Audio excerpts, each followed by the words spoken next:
Hello everyone, simply studies চ্যানেলের পক্ষ থেকে তোমাদের সকলকে জানাই স্বাগত।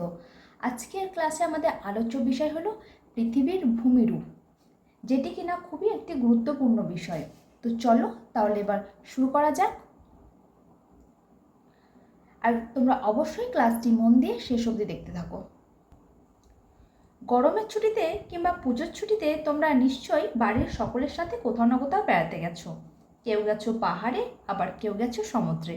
ধরো তোমাদের মধ্যে পুজোর ছুটিতে কেউ কেউ গ্যাংটক গেছো। সেখানে যাওয়ার পথে তোমরা লক্ষ্য করলে যে পাহাড়ের গা বেয়ে রাস্তা দিয়ে গাড়ি ছুটে চলেছে। গ্যাংটক পৌঁছে দেখলে সেখানে চারিদিকে সবুজে মোড়া পাহাড় আর উপত্যকা। তারপর সেখানে কয়েকটা দিন কাটিয়ে এবার পাহাড়কে বিদায় জানানোর পালা। তবে বাড়ি ফেরার সাথে সাথে যেন মনে হচ্ছে যে পাহাড়টা কোথাও হারিয়ে গেল। তাহলে একটা জিনিস লক্ষ্য করো যে তোমরা কিন্তু গ্যাংটক গেছো পাহাড় দেখতে, অথচ তোমরা যেখানে বসবাস করো সেখানে কিন্তু কোনো পাহাড় লক্ষ্য করা যায় না। তাহলে এটার থেকে আমরা কি বুঝলাম? যে পাহাড় সব জায়গায় দেখা যায় না। আর শুধুমাত্র পাহাড় কেন, পাহাড়, পর্বত, মালভূমি, সমভূমি সব ধরনের ভূমিরূপই কিন্তু পৃথিবীর সব জায়গায় দেখতে পাওয়া যায় না। একবার ভেবে দেখো তো, কেন সব জায়গার ভূমিরূপ একরকম নয়? আর ওই সব বিভিন্ন ধরনের ভূমিরূপ তৈরি বা হয় কিভাবে? এখানে আমাদের প্রথমে জানতে হবে ভূমিরূপ কি, বা ভূমিরূপ বলতে কি বোঝায়। সোজা কথায় বলতে গেলে ভূমির গঠনগত রূপ, আকৃতি হলো ভূমিরূপ। আমাদের এই পৃথিবীর ওপরটা অর্থাৎ ভূপৃষ্ঠ সব জায়গায় কিন্তু একরকম হয় না। কোথাও উঁচু, কোথাও নিচু, কোথাও আবার ঢেউ খেলানো, কোথাও আবার সমতল। এই যে পৃথিবী পৃষ্ঠের ভূমির এই বৈচিত্র্যকেই বলা হয় ভূমিরূপ বা ল্যান্ডফর্ম। তাহলে ভূমিরূপের সঙ্গে আমরা কি লিখতে পারি? আমরা লিখতে পারি যে ভূমিরূপ বা ল্যান্ডফর্ম বলতে বোঝায় পৃথিবীর পৃষ্ঠের বিভিন্ন গঠন বা আকৃতিকে, যেমন পর্বত, মালভূমি, সমভূমি, উপত্যকা, নদী এবং নদী উপত্যকা ইত্যাদি। তাহলে আমরা কি জানলাম? যে পৃথিবীর ভূমিরূপ হলো বৈচিত্র্যপূর্ণ, কিন্তু এই বৈচিত্র্যের কারণটা ঠিক কি বলতো? এই বৈচিত্র্যের কারণটা হলো বিভিন্ন ভূমিরূপ গঠনকারী শক্তি, যার দ্বারা ভূমিরূপ গঠন হয় আর ভূমিরূপের পরিবর্তন বা বিবর্তন ঘটে। আর যে সমস্ত প্রক্রিয়ার মধ্য দিয়ে পৃথিবীতে বিভিন্ন ধরনের ভূমিরূপ গঠিত হয় তাদেরকে ভূগাঠনিক প্রক্রিয়া বলা হয়। তাহলে ভূগাঠনিক প্রক্রিয়া কাকে বলে? যে সকল প্রক্রিয়ার মধ্য দিয়ে ভূগাঠনিক প্রক্রিয়া কাকে বলে? যে সকল প্রক্রিয়ার মধ্য দিয়ে পৃথিবীতে বিভিন্ন ধরনের ভূমিরূপ গঠিত হয় তাদের ভূগাঠনিক প্রক্রিয়া বলে। তবে শুধুমাত্র এটুকু জানলেই তো আর হবে না, আমাদের আরও একটা বিষয়ও কিন্তু জানতে হবে।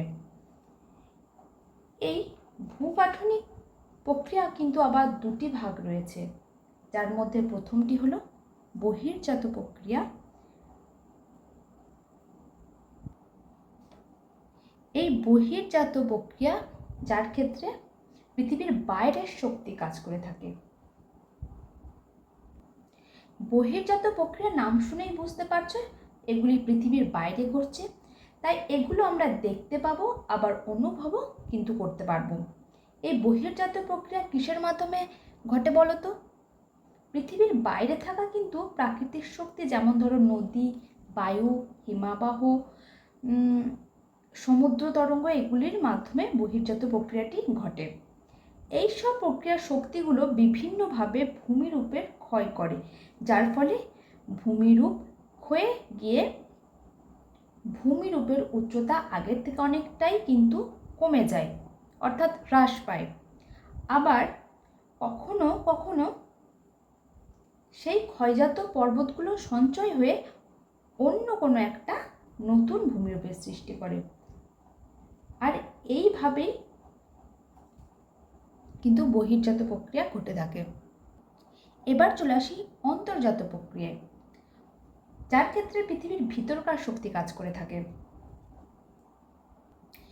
এবার যদি এই অন্তর্জাত শক্তির সম্পর্কে বলতে হয়, নামটা শুনেই তোমরা বুঝতে পারছো যে এটা একটা ভিতরের প্রক্রিয়া, অর্থাৎ এটা পৃথিবীর অভ্যন্তরভাগে ঘটছে। আর আমরা কোথায় থাকি বলো তো? আমরা থাকি পৃথিবীর বাইরে, অর্থাৎ ভূপৃষ্ঠে। তাই পৃথিবীর ভিতরে কি ঘটছে সেটাও আমরা দেখতে পাবো না। ধরো একটা মানুষের বাইরের অঙ্গ হলো কি হাত, পা, চোখ, মুখ, নাক প্রভৃতি, এবং ভিতরের অঙ্গগুলি কি, যে কিডনি, ফুসফুস, হৃৎপিণ্ড প্রভৃতি। কিন্তু ভিতরের অঙ্গগুলো কি কাজ করছে, কখন কি করছে, সেগুলো কিন্তু আমরা দেখতে পাই না। ঠিক তেমনই এই অভ্যন্তরীণ শক্তি বা আন্তর্জাতিক প্রক্রিয়া, যে ভিতরে যেটা ঘটছে আমরা কিন্তু সেটা দেখতে পাচ্ছি না।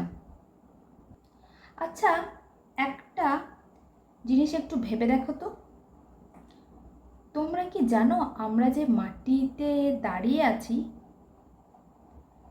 তার ভিতরটা কিন্তু একদমই স্থির নয়, অর্থাৎ পৃথিবীর অভ্যন্তরে সবসময় কিন্তু একটা আলোড়ন চলছে।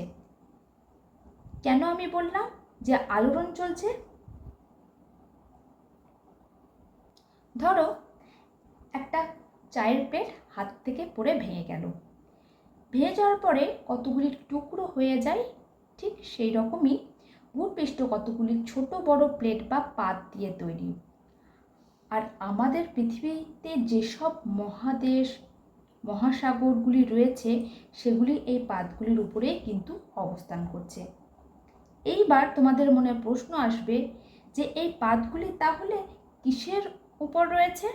এই পাতগুলি ভেসে রয়েছে একটা স্তরের উপর, যার নাম অ্যাস্থনোস্ফিয়ার। অ্যাস্থনোস্ফিয়ার ঠিক কি সেটা জানো? অ্যাস্থনোস্ফিয়ার হলো ভূপৃষ্ঠের ঠিক তলায় প্রায় 700 কিলোমিটার পর্যন্ত একটা অর্ধতরল আর থকথকে পদার্থ দিয়ে তৈরি একটি স্তর রয়েছে, যার নাম হলো অ্যাস্থনোস্ফিয়ার। আর এই স্তরের উপরেই পাতগুলি ভেসে বেড়ায়। ভাসতে ভাসতে পাতগুলি কখনো একটা অন্যটার দিকে এগিয়ে এসে ধাক্কা খায়, আবার কখনো একে অপরের দিকে দূরে সরে যায়, আর তখনই ভূ আলোড়নের সৃষ্টি হয়। তাহলে এই ভূ আলোড়নই হলো পৃথিবীর অভ্যন্তরীণ শক্তি, আর একে অন্তর্জাত প্রক্রিয়া বলা হয়। কি বলা হয়? অন্তর্জাত প্রক্রিয়া। যার একটা সহজ উদাহরণ হলো ভূমিকম্প। আবার আগ্নেয়গিরি থেকে অগ্ন্যুৎপাতও কিন্তু একটা আন্তর্জাতিক প্রক্রিয়ার উদাহরণ, এটা কিন্তু মনে রাখবে। আর এইভাবেই কিন্তু আন্তর্জাত ও বহির্জাত প্রক্রিয়ার মাধ্যমে বিভিন্ন ধরনের ভূমিরূপ সৃষ্টি হয়, এবং পৃথিবীতে ভূমিরূপের বৈচিত্র্য দেখতে পাওয়া যায়। আমরা আমাদের এই অধ্যায়ে বিভিন্ন ধরনের ভূমিরূপ কিভাবে তৈরি হয়েছে আর তাদের কি কি বিশেষ বৈশিষ্ট্য রয়েছে সেই সম্পর্কে এক এক করে জানবো পরের ক্লাসগুলিতে। আজ এই পর্যন্তই থাক, দেখা হচ্ছে পরের ক্লাসে।